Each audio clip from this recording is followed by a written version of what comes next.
Welcome to our study of Journey Without Goal, the Tantric Wisdom of the Buddha. Broadcasting here from Pancha Sirsha. You'll occasionally see a little mosquito that's buzzing around my head, which seems to appear on the camera. And anyway, you needn't worry. So kindly, as always, generate the recognition of the value of what we're doing here in terms of the situation throughout samsara, which is one of suffering, and recognizing that samsara, interestingly, we're going to go a lot into that kind of perspective today, doesn't exist. The world doesn't exist.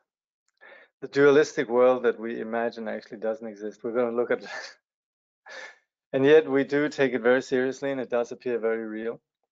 And so there is a condition that needs to be addressed here. But of course, all of this comes from the perspective of the Buddha, which is that this is a curable condition, and that basic to this deluded fabrication, there's an underlying quality of enlightenment that permeates the universe, in which not even the name of suffering is heard. And this is the vision that we're aligning ourselves with, tapping into. And this is the subject particularly then of what we're touching on here with Journey Without Goal. So we'll begin with the invocation of lineage. And again, this is really important because we're not just talking about some bright ideas that somebody thought up. This is something that has been experienced down through the ages until our present teacher. And as such, the scope of what we're offering here is not merely within the realm of theory and speculation.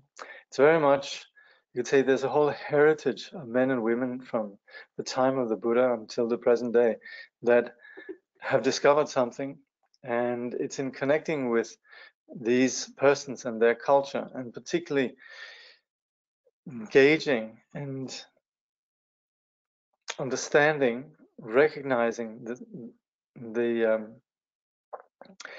recognizing their experience. And then for that reason we invoke the lineage. But then again, invoking the lineage is not just about their experience, but really the way that we connect with enlightenment. We could say these are mirrors of enlightenment that reflect this condition that's innate to us. So here there's 4 lines for Jamgon Kongtrul. So Jamgon Kongtrul, oh gosh, I'm not, well, let's see here, there probably are, we have the dates here. He was contemporary of Jamgon Khyentse Wangpo, and I think Jamgon Kongtrul was born in,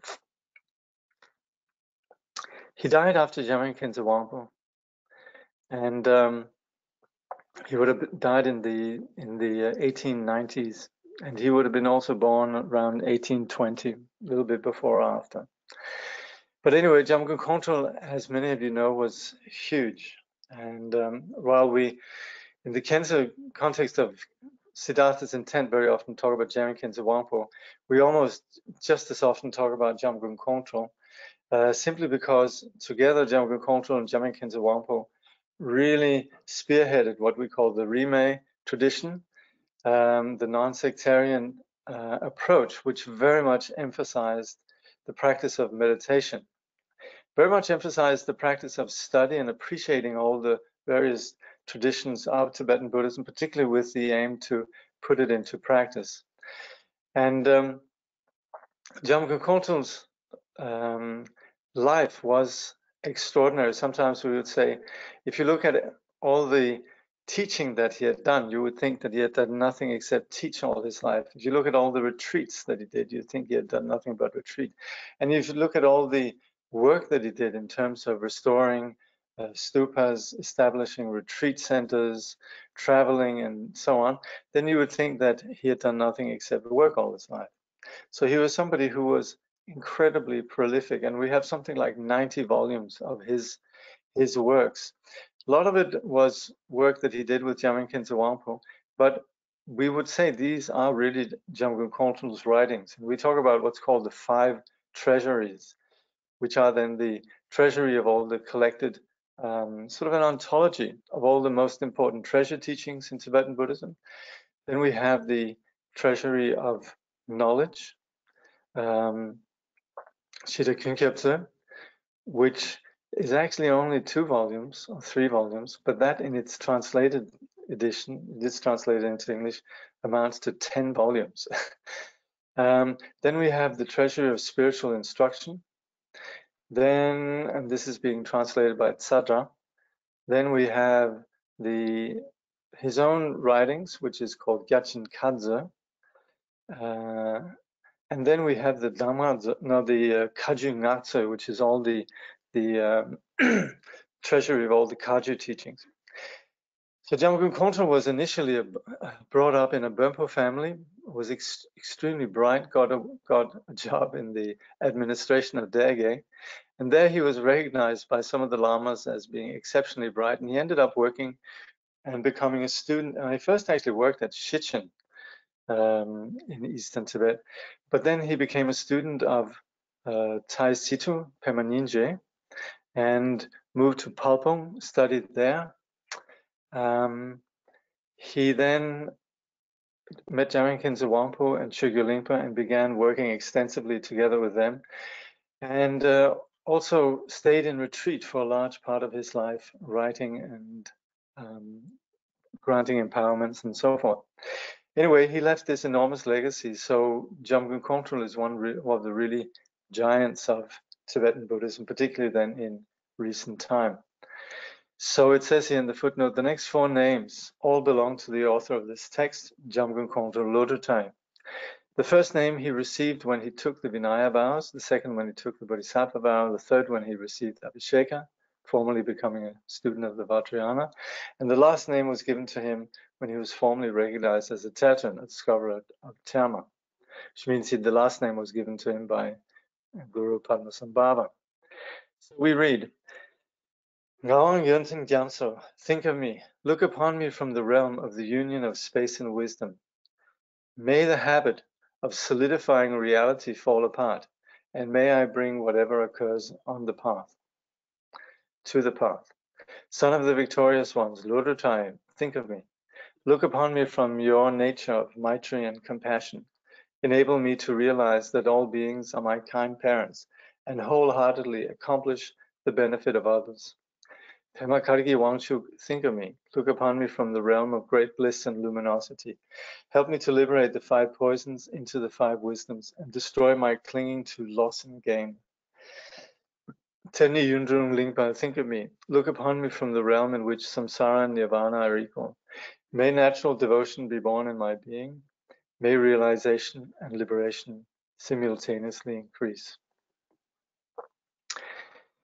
So these are then the 4 names of Jamgon Khyentse. So this is when he was received ordination. Lodrötai, yes, he received that when he took his Bodhisattva vow, but it's also a name that's used in one of the prophecies. I think it's in the Samadhiraj Sutra. There is actually a prophecy of Jamgon Khyentse. And then this was his Tantric Abhisheka name, and this is then the name given to him by Guru Rinpoche and Yeshe Tsogyal. And already from an early age, from like 15, he would have visions of Guru Rinpoche continually. And I was just reading a little bit, reading up on him, and from the time that he was 5, he was perfectly able to read and write. From the time that he was 10, it said that he completely awoke to his previous knowledge of, basically completely awoke his capacity from previous lives. So from the age of 10 onwards, then his work really began. But particularly at the age of 15, he had visions of Guru Rinpoche. Okay, so this is about Jamgon Khyentse Lodrötai. And here then this is sort of the classical representation, but there's also actually in one of the visions of Jamgon Khyentse Wangpo, this is how Jamgon Khyentse Wangpo would see Jamgon Khyentse. riding a dragon, dancing with a dakini. So that's, you could say, the inner aspect of Jamgon control we have here. Anyway, we'll look at the text today, which is about body, speech, and mind. Now, we've looked a little bit at the whole tantric journey in terms of understanding Buddha nature.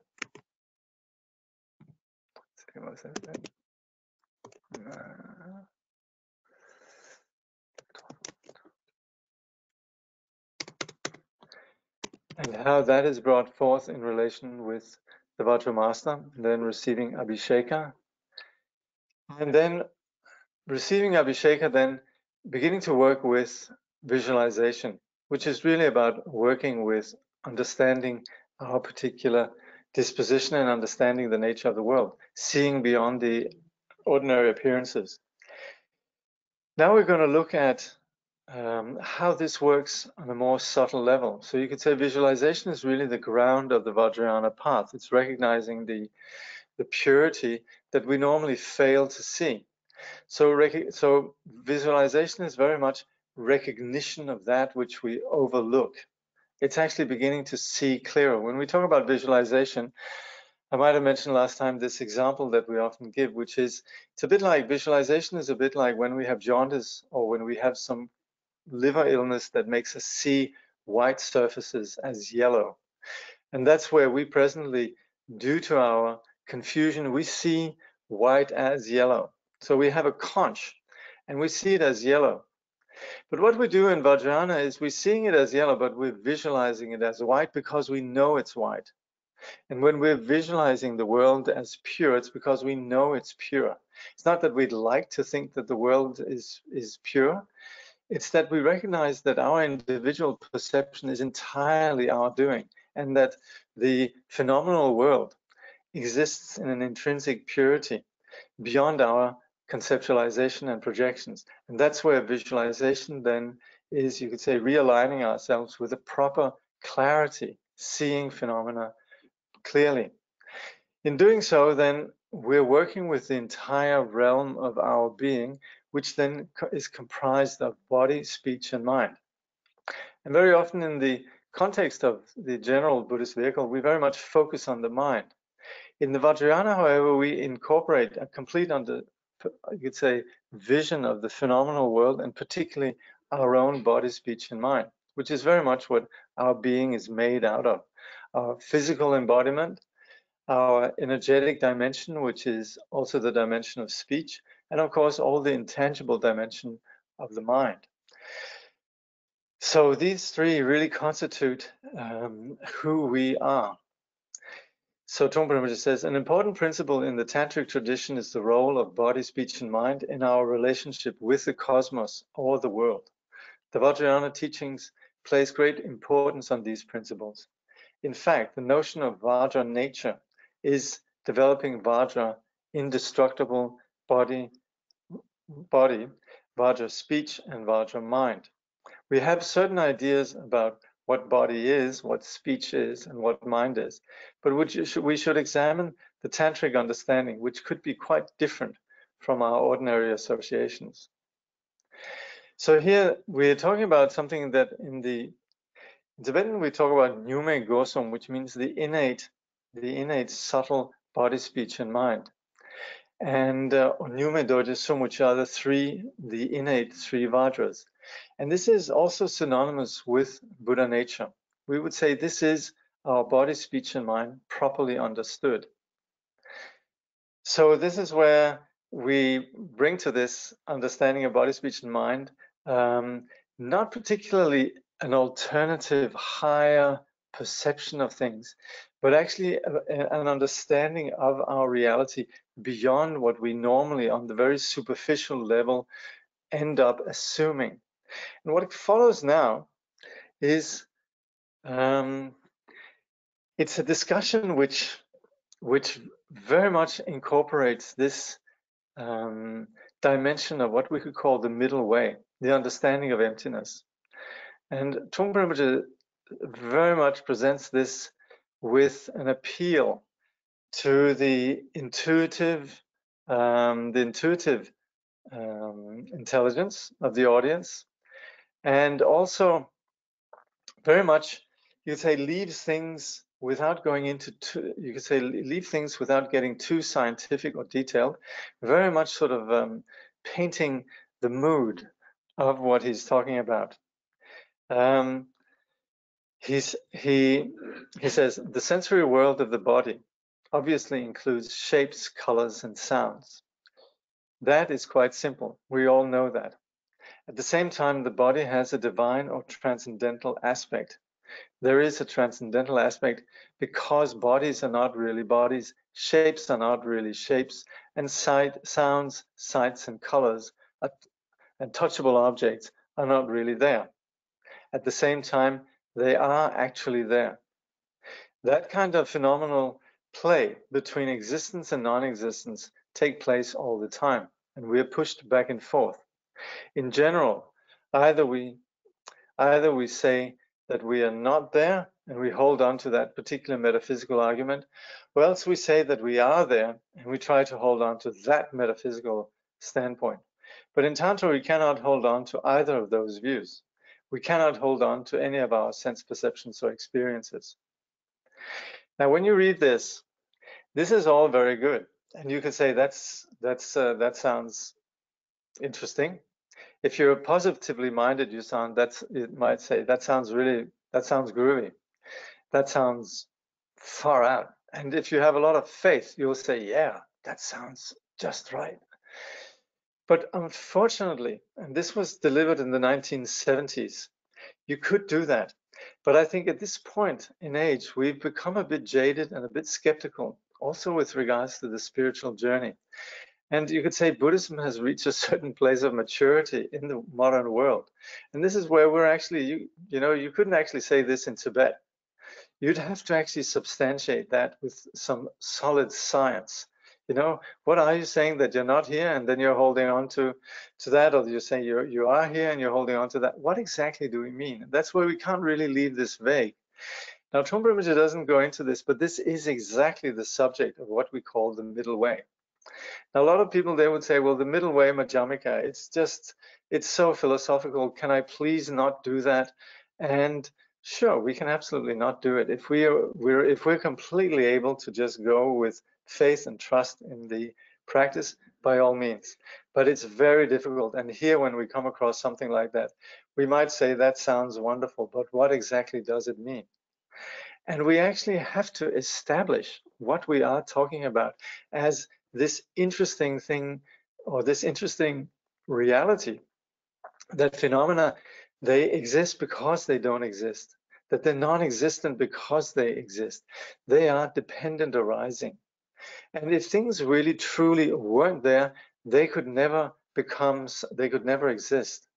If they truly were there, they also truly couldn't exist, because we're just talking about absolutes in which things don't move. And the thing is, we have never, within our experience, within the empirical reality that we inhabit, we have never experienced anything that had any existence. And the very reality that phenomena appear and seem to exist is because they are non-existent. Now, what do we mean with that? That means that everything exists as a web of conditions. And that means that nothing ever stops. Here is my hand, and I label this my hand, but this is in fact a changing web of causes and conditions, ever changing. There's nothing solid or intrinsic, there's no solid identity or absolute quality in this, and yet it is my hand. It functions. We function, the world functions, but it couldn't function if it actually existed, because then the hand would, if it was existent, it would always remain there. It would always have existed, it would never move. That's what we certainly in Buddhism mean with existence. If we're saying that things just function and we take into account the fact that things are always shifting and so on, fine. But try and notice, and this is really the stumbling point for us and why we suffer. We label things as solidly existing. We attach ourselves to things as solid. And that's where the Buddha comes in and says, hello, things actually appear yet have no reality. And that's where we say it's the unity of appearance and emptiness. And that paradox, that's what Trungpa Rinpoche is coming at here. The fact that, yes, we have phenomena, and yet they have no intrinsic existence. And yet that very fact that phenomena don't have an intrinsic existence is what allows for them to appear and function. So all of this, some of you might be familiar with this through studies of Madhyamaka, but there is a general sort of fear of Madhyamaka that very often does that people would sort of rather just leave it vague and say that sounds far out and wonderful. And I'll remember that when I'm doing my Buddhist practice. But how does it hold in our actual experience? And that is what the Buddhist practice really is about. And that's where we need to actually get down and establish this scientifically, seriously. We have to take this serious. Otherwise, we're going to ever be circling in our confused assumptions about reality. And that is where we also enter into a realm of a science, not a religion, but an actual empirical science, logical, rational science that we can assert. But it's a science that is beyond the ordinary confined science that we were brought up with, the confined science of materialism. This is looking into a realm of enlightenment, of confusion, and you could say the two worlds that play out in terms of these two conditions that we come from, confusion or awakening.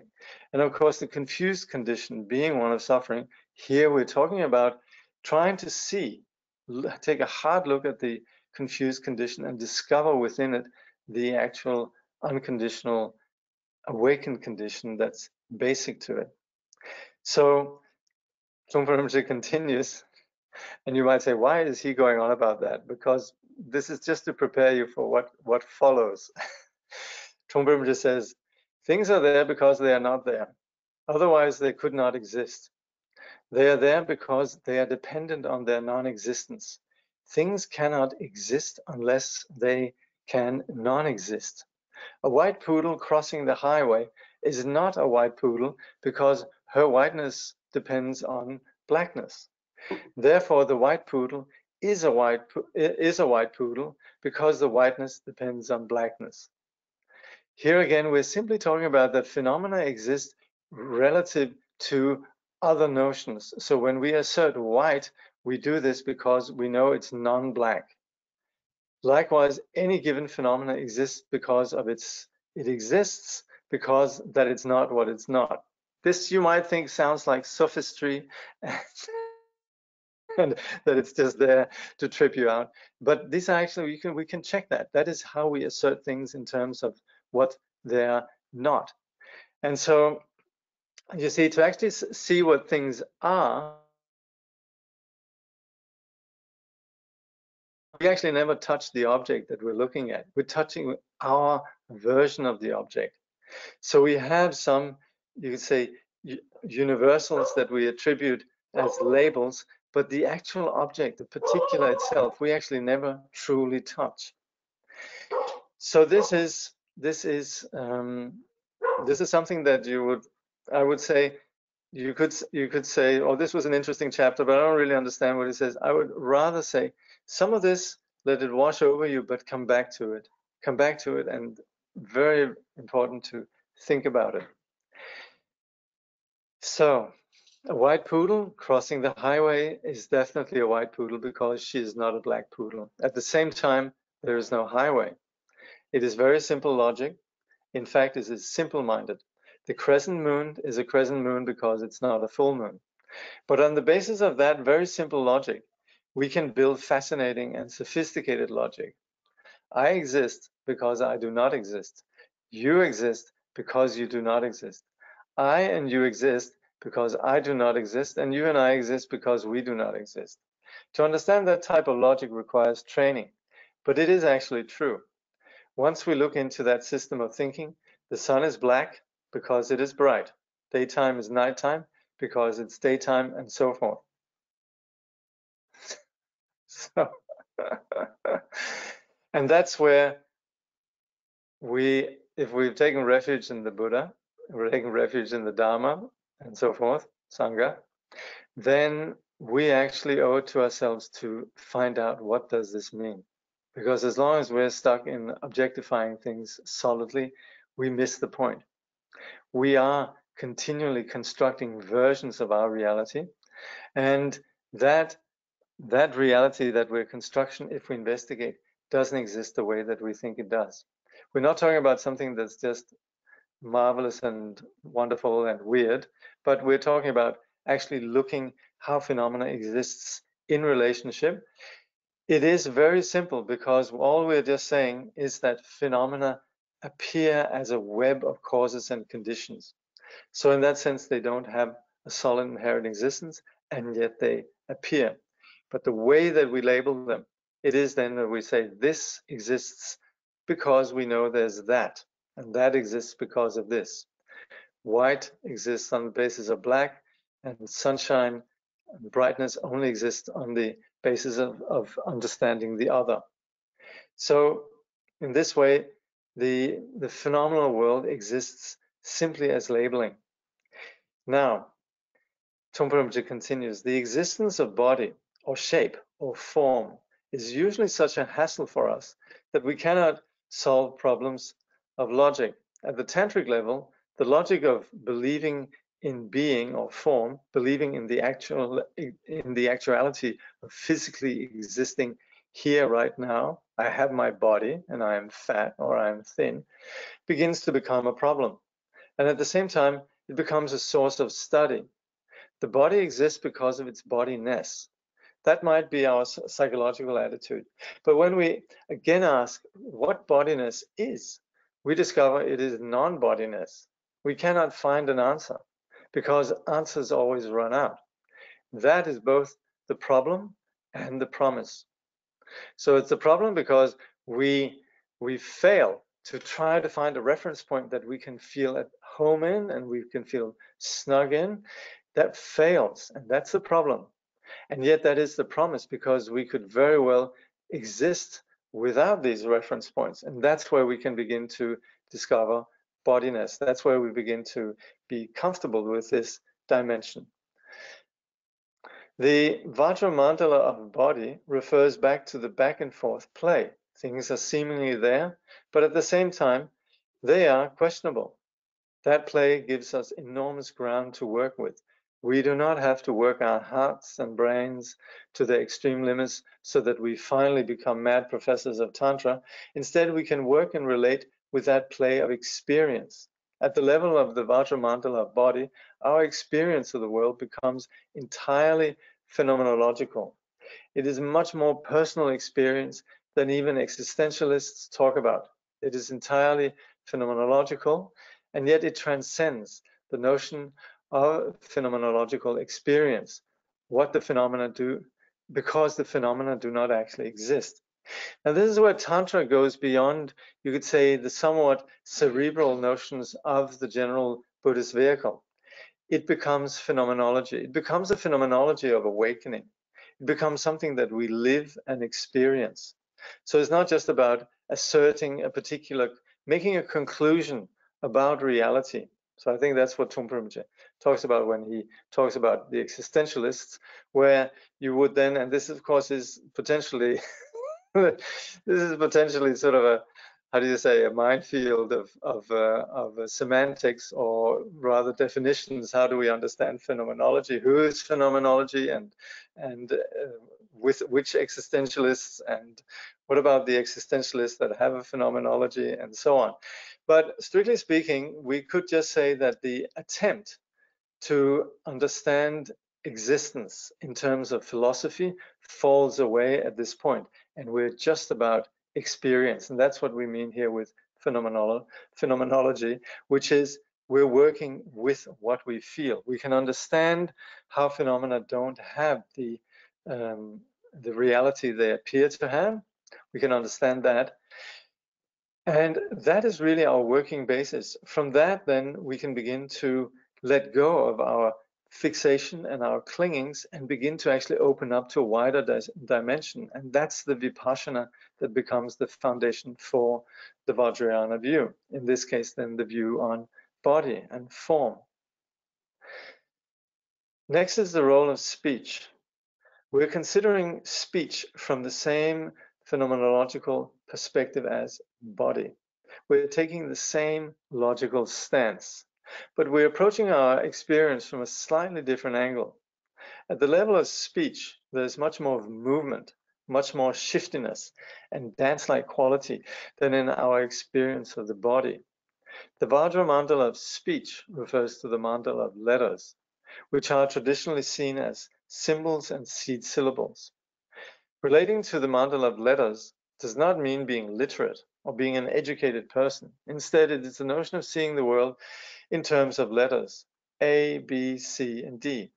The phenomenal world actually spells itself out in letters and even sentences or experience. So this is where you could say there's the world of form, but then there's the movement, there's the conceptual play and dance of energy, which has a lot to do with the way that we begin to hear the world. We begin to hear phenomena.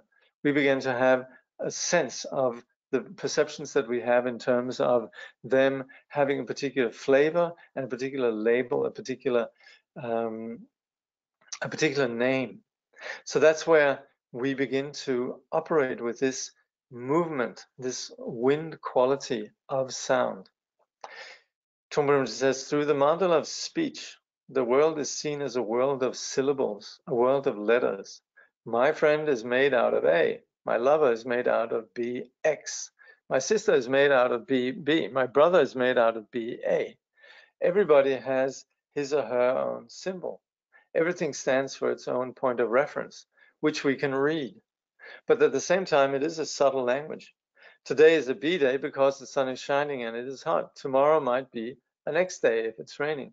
The next day might be a Y day if it's partly cloudy or partly clear. Or today is an extremely K day because it's so cold and snowy. Hopefully tomorrow will be an N day, which is partially warm and partially cold. The entire world, every experience is made out of letters from that point of view. According to Tantric literature, the world is made up of 14 vowels and 33 consonants, but we have to have a personal experience of that. And this is where the Sanskrit alphabet, which originates really from the ancient rishis of India, who could actually hear the sound of the nada of the universe on the external level and also in terms of the body, they then conceived of the Sanskrit alphabet in terms of these 14 vowels and 33 consonants. And in Tantrism, we actually chant these as a way of invoking the pure, sane dimension and energy of the phenomenal world. And that's also why all the mantras that we have are in Sanskrit. They're based upon these, you'd say, sacred and innately pure sounds. Trungpa Rinpoche says, understanding the mandala of speech is basic to how we raise children. From the beginning of their infancy, children begin to read us. They read mommy, they read daddy, and they read how we handle ourselves. They read us opening a bottle or a can.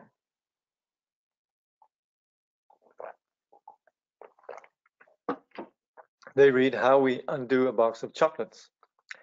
They can read the world in the same way that we do. The whole process starts right at the beginning in infancy. We were all children once upon a time. In fact, we may still be children in some sense because we're all learning to read the world. We learn to read books, we learn to read highways. We learn to read motor cars, we learn to read our own minds. Reading takes place constantly. Because we read a face, next time we see someone, we recognize that person.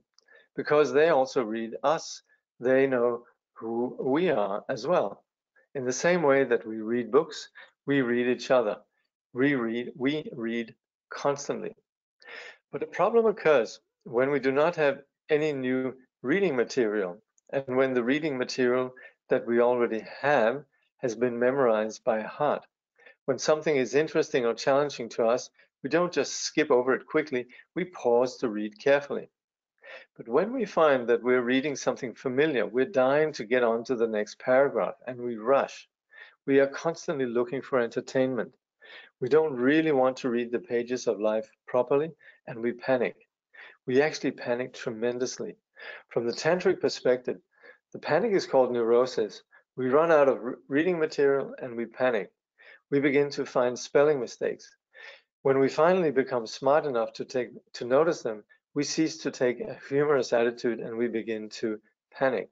We begin to criticize the editor of the Journal of the World.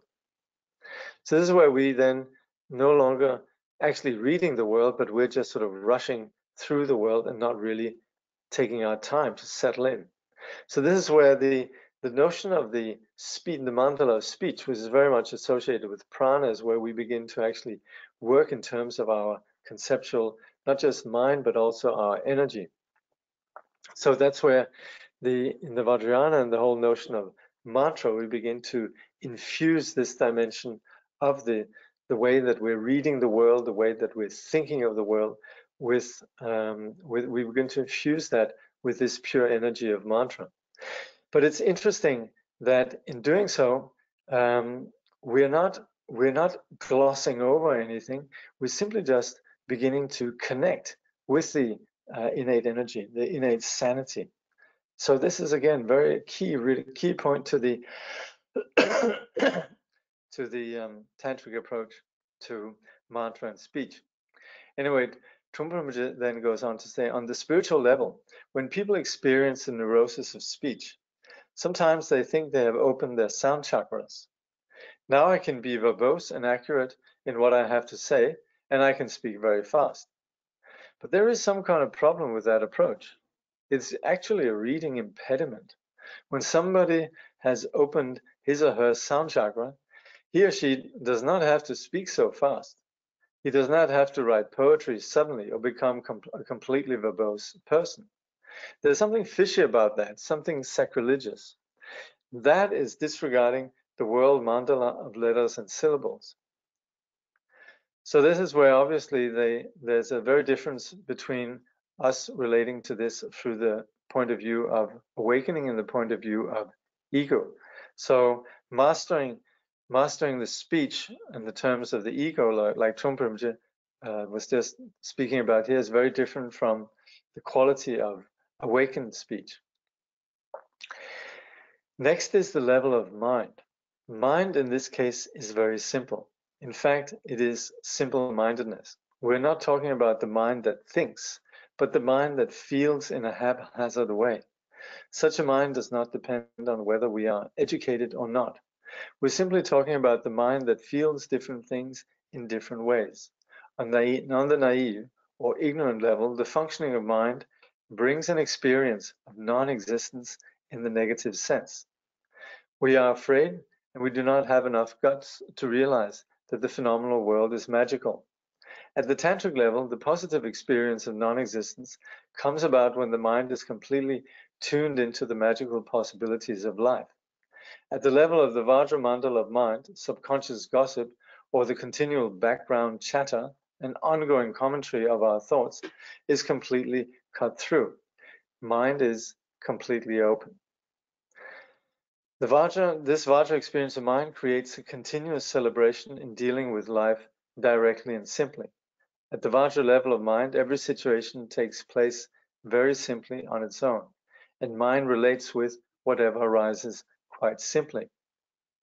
So again here, speaking about the Vajra mind in the Vajrayana tantric context, we're still drawing on our experience of vipassana, which is the experience of understanding the space of the mind beyond the appearances or the display of the mind. So that's where there has to be you could say, the experience of simple-mindedness in the sense of not being caught up in the complexity of the judgmental, dualistic mind. So this mind has nothing to do really about a particularly profound condition of mind, but it's just again, this sort of the open condition of mind. And this again is something that, if we look at the way that Trungpa would teach meditation and the way that he would teach shamatha vipassana, he was doing so right from the start, very much with the tantric approach in mind. So that's where there's never a notion of actually just trying to freeze the mind into some condition of jhana or particular sort of deep absorption. Rather, the project is more about beginning to be at ease with whatever arises in the mind when there's movement in the mind. So that's where the way that mind is understood, he says, in terms of this open condition in which there's not a struggle with the content of the mind. And that's where then there's a dimension of, you could say, magic that takes place. So this is where Trungpa Rinpoche then speaks about the tantric mind as being this Vajra Mandala, this open dimension in which ordinary thoughts are, they're not stopped, but at the same time they don't really attain authority, or they don't attain a grip over us. So, so as you can see here, then this presentation of body, speech, and mind goes far beyond what we normally would hear in a, you could say, more traditional context, explaining body, speech, and mind in terms of deity, mantra, and wisdom. Very much drawing on intuitive appreciation, and very much drawing on this Madhyamika dimension of the unity of appearance and emptiness, or what we could call non-existence.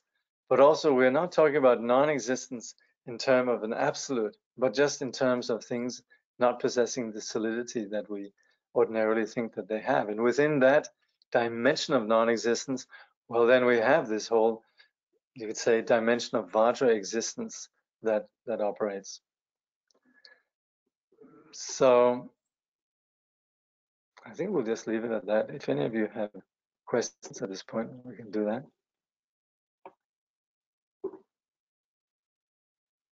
So somebody's given us the dates for Jamgon Kongtrul. Thank you. 1813 to 1899. Okay. Somebody's saying this is not for the public here. So what I would ask you to do, just send me an email. Yeah? Could you do that?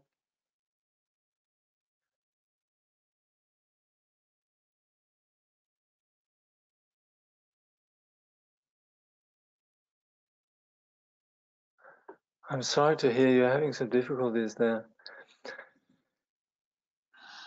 Okay, well, as practitioners, I would say, so much as you can, think of the teacher, chant mantra. Yeah, medicine Buddha mantra. Yeah, medicine Buddha mantra. What is it that continues, if not a soul mind stream? Collecting karma over lives of what is it that continues? This is rather a big subject, but we can say very, very briefly in that we would say what we essentially have are moments that we attribute a continuity to. And you say, like Trungpa Rinpoche, he'll say again, sort of along the lines of what he's saying today, he would say this continuity is what this discontinuity is what constitutes a constant continuity. So there are individual moments, just like when we have when we have a film, we would have these frames. You know, I think what is it? Stephen Goodman was saying 24 frames a second, right? In which we have an impression that there's a continuity, but actually there's not. And these individual moments also, they don't constitute. There's nothing that goes into the next. And that's where, if we analyze, then we cannot find something solidly there. What we have, and what drives the misery of samsara and the confusion of samsara, is that we impute a solidity on this mind that doesn't have any solidity, this conscious dimension. This ordinarily, brilliantly pure conscious dimension is diminished into this delusional condition where we think self, other, and we operate within the notion of something that comes next. So we have time and space. So it's on the basis of that then we develop what's called the 5 skandhas. And within the 5 skandhas, then we continually operate with a sense of I. And you could say, we operate with I in relation to the phenomenal world. And this I operates within this unconsciousness, this delusional condition, which we call the alaya vijnana, or storehouse. And it's there that we then have this experience of thoughts that continually, or phenomena that continually arise. So we have the experiences of our body, we have our experiences of our thoughts, we have experiences of the world, all on the basis of these, you could say, impulses and the patterns of these impulses, what we call karma and kleshas. And that is what constitutes then the experience of samsara. But all of this really takes place within a delusional condition, and that's where the Buddhists, they would say, yes, there appears to be some notion of self, but actually there isn't. And that's why in Buddhism we make a big point out of that there is no self, yeah, in the conventional self, in a sense, yeah. So we don't assert that there is an actual soul, but we do assert that there is a delusional condition that we continually experience. Anyway, if you ask that question, that means if you really want the answer, I mean, hopefully what I said here makes sense, but I'm referring to, you could say, a vast body of there's a lot to know about that. It's not the time to go on about it here, but this is what we study in the Abhidharma. So we have a course running right now that speaks about this, and also there's reading material in the context of that course where you can read up on that will help to answer the question that you're asking there. Is shape another conceptual layer that we fixate on? Well, it is. Yes, certainly. Any kind of way that we objectify the phenomena is really shaped by our particular fixation. You know, we look at something and we say, oh, it's round, you know, but someone else might see it in a different way. I've heard that the most subtle dimension of reality is light. Also, sometimes it is said that sound is the most subtle dimension, also known as syllables and mantras. Are these two different? Thanks. No, these are the two qualities, really. You could say the most subtle dimension is light, and yet within that light, then there's movement. And it's on the basis of movement then that something begins to manifest. So we could say the most subtle dimension is light. The most subtle dimension of our reality in terms of the 5 elements and so on is light. And yet within that something moves, there's manifestation. So you could say the first level of manifestation is then sound. And in its pure nature, you're right, that is syllables. And from that we have mantra. So that's why we have this whole practice of yoga that really connects us with this dimension of syllables and mantra. Or the yoga of mantra that connects us to what we would call the original nada, original sound that's basic to our reality. And likewise, also there are particular practices of yoga of light. But in general, in the Vajrayana, we speak about then the yoga of visualization, the yoga of mantra, and also, like we were just touching on here at the end of the chapter, the yoga of non-duality, or the yoga of the nature of mind. Okay. I love the line, we are afraid and we do not have enough guts to realize the phenomenal world is magic. Of course, that love tainted with attachment.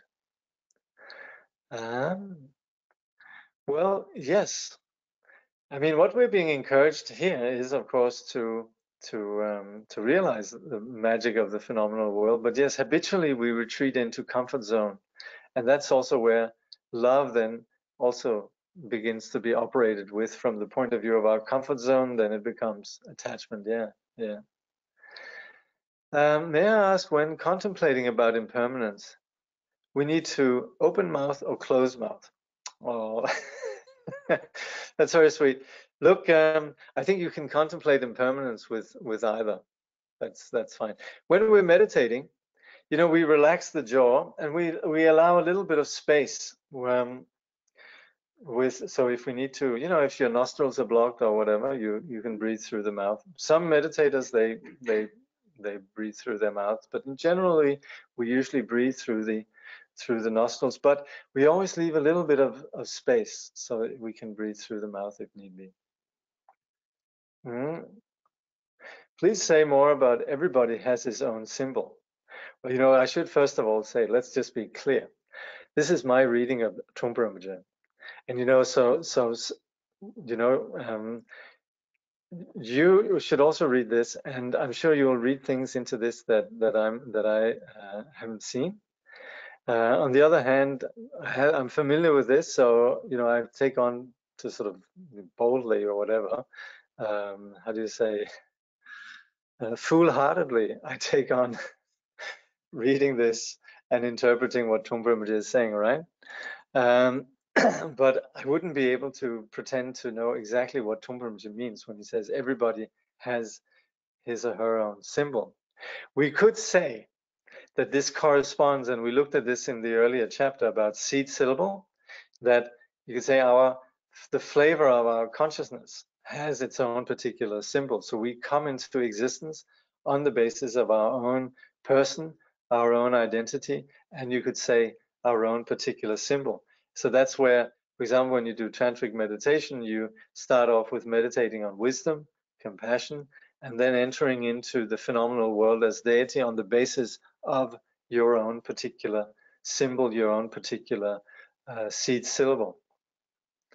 Yeah, so that also, the next question is, could you please talk more about the meaning of seed syllable, which is then that, yes, we have consciousness, and this movement of consciousness has a particular quality that we identify with sound. And so that's where we would develop the deity in the Vajrayana meditation from the seed syllable. Simply just from, you could say, the subtle dimension of our person. But again, this subtle dimension being that dimension which is free from ordinary delusion. So seed syllable comes with a notion of you could say, the purity of our being. But what continues? Our delusion continues. So when we have the notion of rebirth, we have the notion of yesterday, today, tomorrow, all of that is the imputation, or it's us labeling things in a particular way. I label myself in a particular way. I'm not the same person that started this webinar an hour ago, yeah? But there is a continuity. And so that's where I attribute solidity to myself. You attribute some solidity myself, and we all have a shared, you could say, delusional condition where we attribute solidity, but we would never be able, if we analyze, to find anything absolute about it. So this is not something that you should embrace on the basis of belief, but you should embrace this on the basis of actually investigating.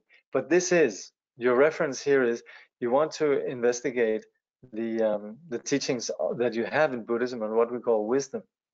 Prajna Paramita, the Heart Sutra, Madhyamika, etc. And all of these, they will say that yes, phenomena exist, this is a hand, and yet you cannot find something absolute, an absolute continuity within this. It's really just a label, for an aggregation. Why would karmic kleshas build up if there's no one to collect them? Because right now, there is what we call the alaya vijnana, a storehouse consciousness. So that we, on the basis of this experience of continuity, I think, oh yeah, when I was a kid, this happened to me, and I clearly remember it, right? So that's where then in the present moment, as I experience that, I think, oh, there was my dog, I love my dog. So there's all the warmth and the attachment and so on that comes up. Or that was that terrible, person that lived in my neighborhood, and then all the aversion comes up.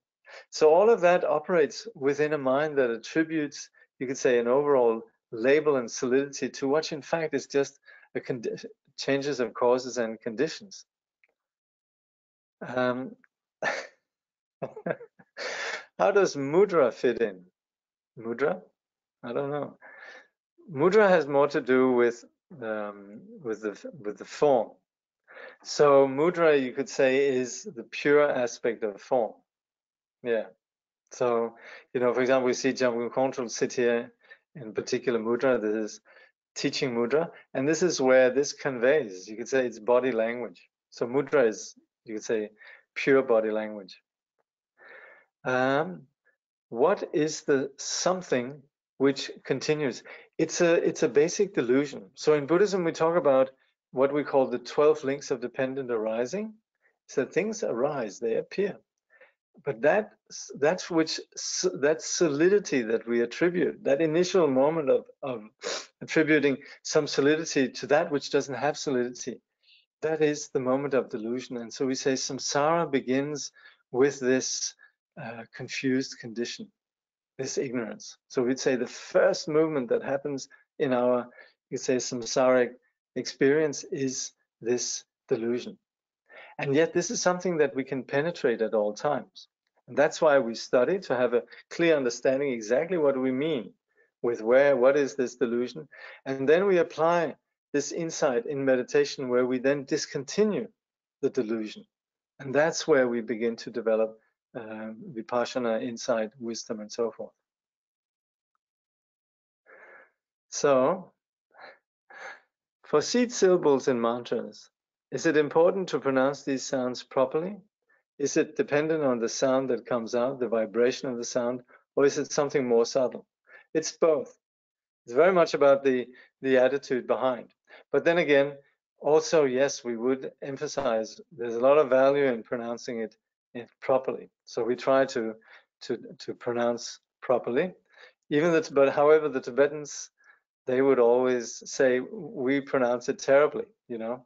And that's why in the modern context, now that the Tibetans are out of Tibet, they always say, oh, please make sure you chant like they do it properly in India. Have somebody Indian or somebody who knows Sanskrit pronounce the mantras properly. Meanwhile, the Tibetans for the last 1,000 years have been mispronouncing their mantras with great success. So we can't entirely disregard that attitude has a lot to do with it. Yeah. So then along the lines of the continuity of mind, so then what? Well, this means a lot, because it's on the basis of delusion or non-delusion that we have suffering and non-suffering. That's the difference between sentient beings and Buddhas. So gone beyond means that we begin to see things clearly.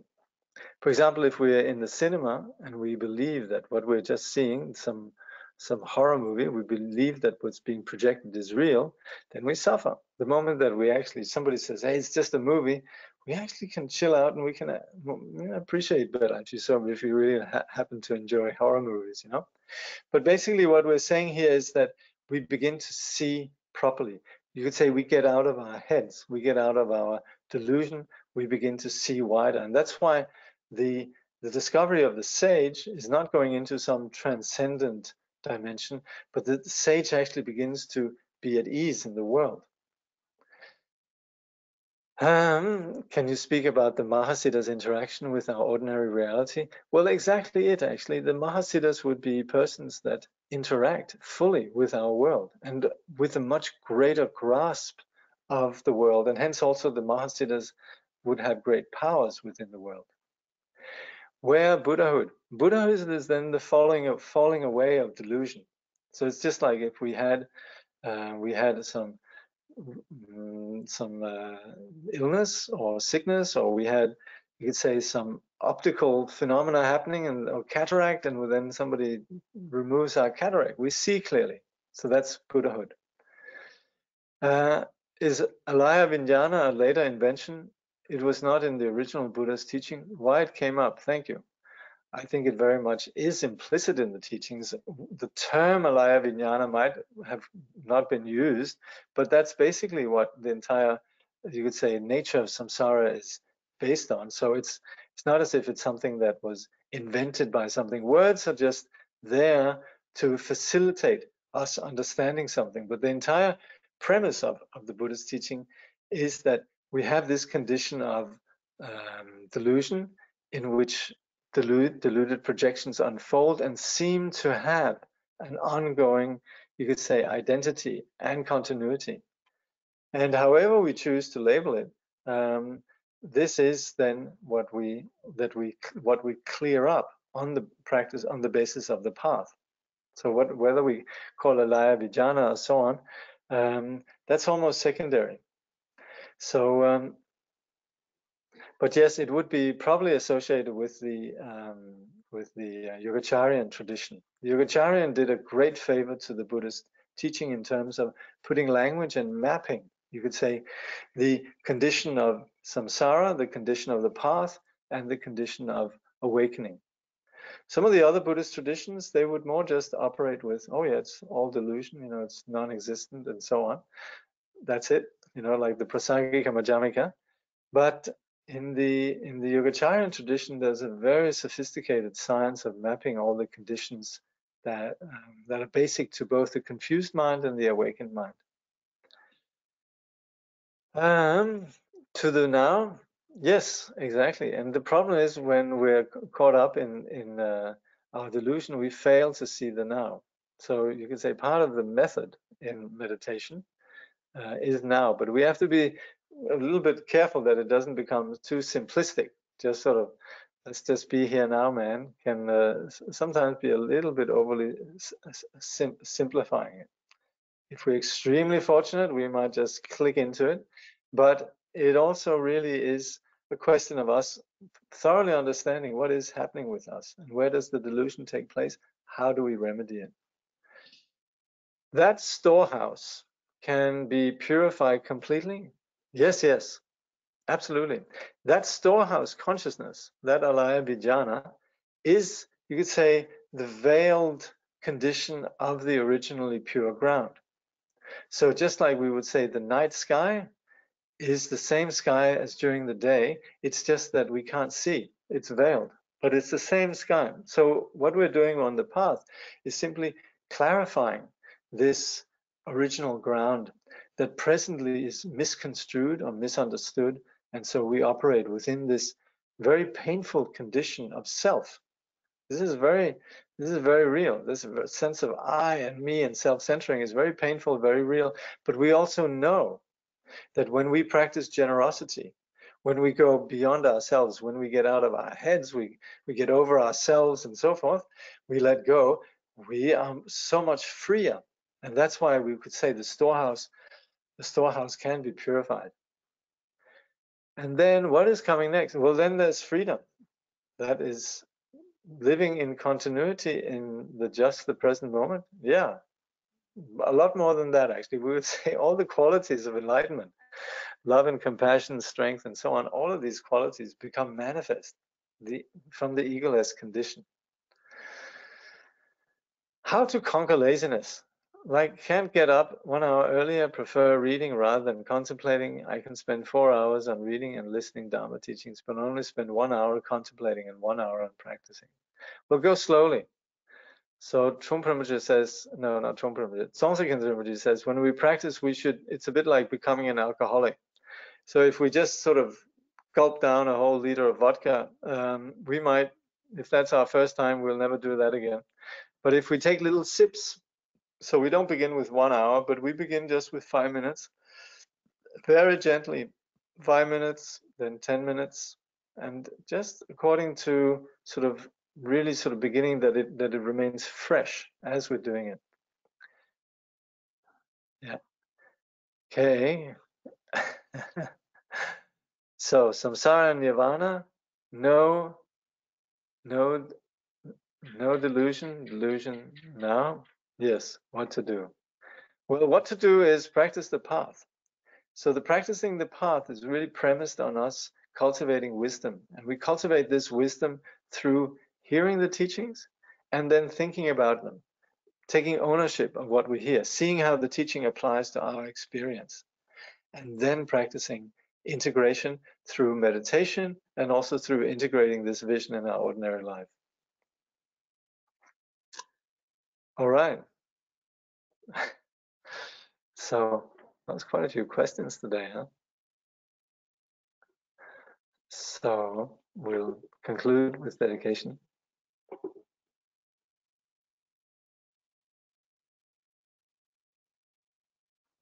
Someone's actually asking just, is there a class or course that has been done before on how to contemplate? Well, what we're doing here really is contemplation. I mean, we're studying, I'm commenting a bit. Hopefully what I say then sort of gives some traction for you on regards to a relationship with the material that we're going through that sparks reflection. So that's how we then reflect, we engage in reflection. Reflection is where we begin to identify with the teaching. So that is a process that we're continually doing in the course of study. So there's not a particular course on contemplation, but it is very much implicit in the whole, you could say, the phenomenology of study, yeah, that we begin to assimilate the information. So then says, over and over, this is in regard to practicing the path. Yes, we need to practice the path over and over. What if your practice becomes mechanical? Well, if we suspect that our practice has become mechanical, then we're going to be okay. The problem is more if it's mechanical and we don't notice. So the moment that we've noticed our practice becoming mechanical, then it's good. Then we just have to make sure that it's not mechanical. But that can be done once we're aware of it. We know when we're alive and when we're just being rather dull, sloths, treating practice as a slog when we're inspiring. You know, trying to make it inspired. Yeah, important. And for that, yes, for contemplations, precious human rebirth, impermanence, and so on. Okay, we'll conclude, I believe. Thank you.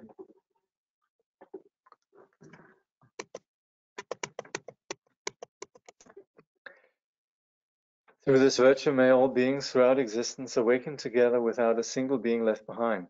In the pure realm of the luminous essence, the ground of the great perfection, may they remain inseparable from the kayas and wisdoms. Through all our births, wherever we may be born, may we be endowed with the 7 good qualities of the higher realms. As soon as we're born, may we meet with the Dharma and have the freedom to practice it properly. At that time, may we please the holy gurus and practice the Dharma throughout the day and night. Realizing the Dharma and accomplishing its essential meaning, may we cross the ocean of existence in that life. Thoroughly teaching the holy Dharma in this world, may we never tire of accomplishing the benefit of others. By this vast benefit of others, without partiality or bias, may all attain Buddhahood together.